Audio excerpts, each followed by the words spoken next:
welcome back. I'm here with Tulsi van der Graaff, and just before the break, we spoke a little bit about those transformational coaches.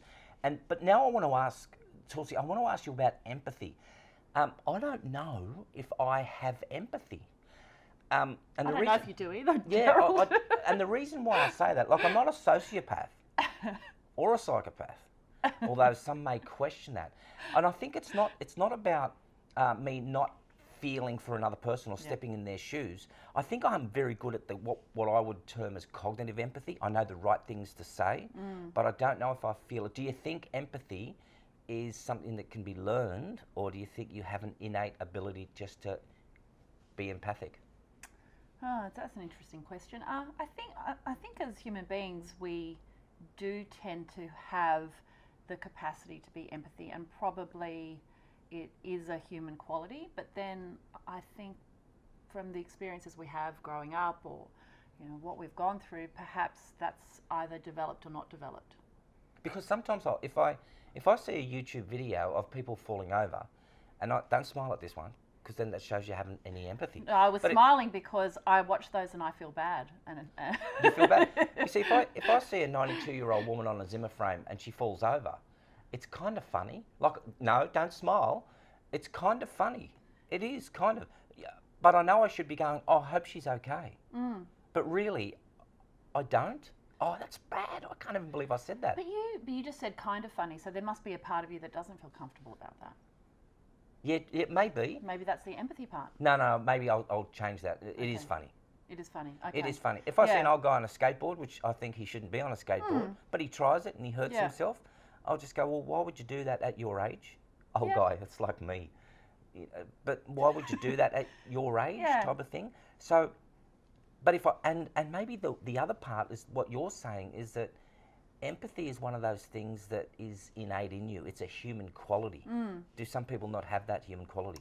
Look, I don't know. I'm no expert on whether people have that human quality or not. But I think maybe that gauge of what you've just talked about. You obviously see the humour in people falling, or maybe that's your particular quirk. Do we need it? But I think I think empathy is a very powerful thing to help us connect with others, and I think as human beings, connection's really important. It's like one of the key things of connection and love is what we really are seeking as human beings. I don't know if you relate to that, but so I think with empathy, it gives us that connection. And one of the things that I do a lot of is help people solve communication and conflict problems, challenges.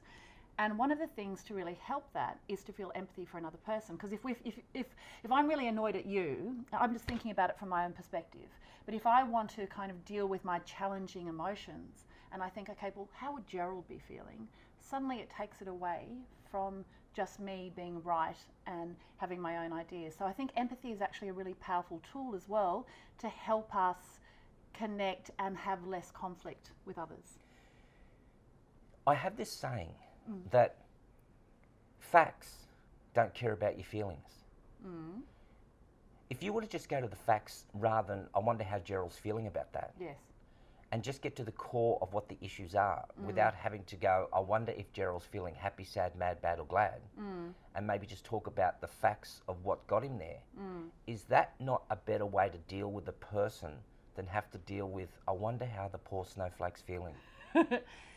Do you think, can I ask you a question, do you think it's possible to separate facts from feelings? Yes. So, yeah, see, I don't necessarily agree with that. Yeah, because facts will override feelings all the way, all the time. And the reason why is because if I'm being factual about something, it just gives me a presence of mind to be able to say, well, this is what happened. This is just talking from a logical perspective. Yes. So I know about left brain, right brain. I know about the east, the north, the south, the west. I know about intuitive people. To know. Yeah, I know a lot. Yes. But I think, does that matter if a person is extrovert, introvert, or if a person is judging feeling or intuitive feeling? Does it really matter when facts really play the part of it?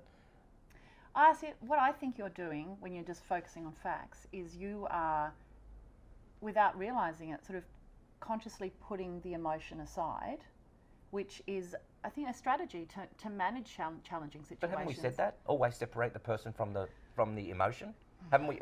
Isn't that? I think that's a PowerPoint slide that every person has. Yeah, that's in right. conflict, in dealing with a difficult person, is separate the behaviour from the feeling. Yeah. Is what we say. So why all of a sudden now is that we should not separate them, but You're confusing me. I'm not. I'm just being. Yeah. I want to be rational, because I think when I see slides that go up there and everyone goes ooh ah, Yeah. and we just go separate, and so I'm going to separate the fact from the feeling, and then they go no, you can't do that. You've got to combine the two. Yeah, but I think I think that's separate from empathy. I think this idea of empathy is sort of connecting to your heart and connecting to a feeling of care and kindness and about someone else. So if you're in a if you're in a relationship with someone, or you're having a conversation, or you have a friend or a person that you're dealing with, and you want to really feel a connection, understand them and them to understand you, I think empathy is at the heart of that, which is not just focusing on yourself. Is it wrong for me to have empathy with animals then? I have more empathy for animals than what I do for humans. But the difference there is, I think, why I get really confused about empathy is that some people might have empathy about what's happening in Syria. They may have empathy about the land expropriation in South Africa. They may have empathy about female genital mutilation, but they don't do anything about it. They just go, oh, poor woman, poor guys, poor community. Yeah. But then what happens is that 30 seconds later it's, hey Tulsi, what do you want for lunch? Yeah. And they don't do anything about it. So I think for me, it's kind of like, it's convenient to be the person who's, wow, they are really empathetic towards people, but they don't do anything about it. Okay, I think you're bringing out another issue there, which I think is a really, I relate to that. It's that idea of, we can feel empathy. We can think, oh gosh, I feel so sad about this situation or what's happening to this person. But then what do we do about it? And, is empathy just of itself of any value if action isn't, if people aren't taking action to make a difference? And I think that in some sense they're two different things. Yeah. And one of them is connecting to that part of yourself where you think, gosh, I can only imagine the pain that person is feeling. And then the next bit is thinking, okay, is there anything I can do about it? And I personally avoid watching the news because it hurts me different times. It triggers you. Yeah, it's to see what people are going through and the pain and suffering people are experiencing, and I can't do anything about it. So I avoid watching it at times just so that I don't have to be confronted by that. Yeah. And I make choices about the kind of work and contribution I make that helps me, feel like I'm doing something. And I guess that helps my empathy part, where I feel like I'm connecting with others and making a difference. But to me, it's a very important quality. And I think that at times what I find when I see people struggling to sort out a conflict situation, one of the things that they've lost is that feeling of empathy, because all they're thinking about is themselves and that they're right, and this person is no good and they're bad, they're toxic, whatever it is, rather than thinking, okay, how might that person be feeling? And I think that's a powerful tool to use. Well, you mentioned a real key word there, and we want to take another quick break. And one of those things that I think was important in Tulsi's rhetoric there was that she talked about conflict. And there is a correlation between, conflict, and then how do we deal with conflict, and then how do we not only deal with the conflict, but what are the strategies towards that? So we'll take a quick break. Tulsi, stick around. I will, for more rhetoric. For more rhetoric, propaganda. Yep. And we'll see you just on the other side of this break. We have to pay our sponsors. We don't have any.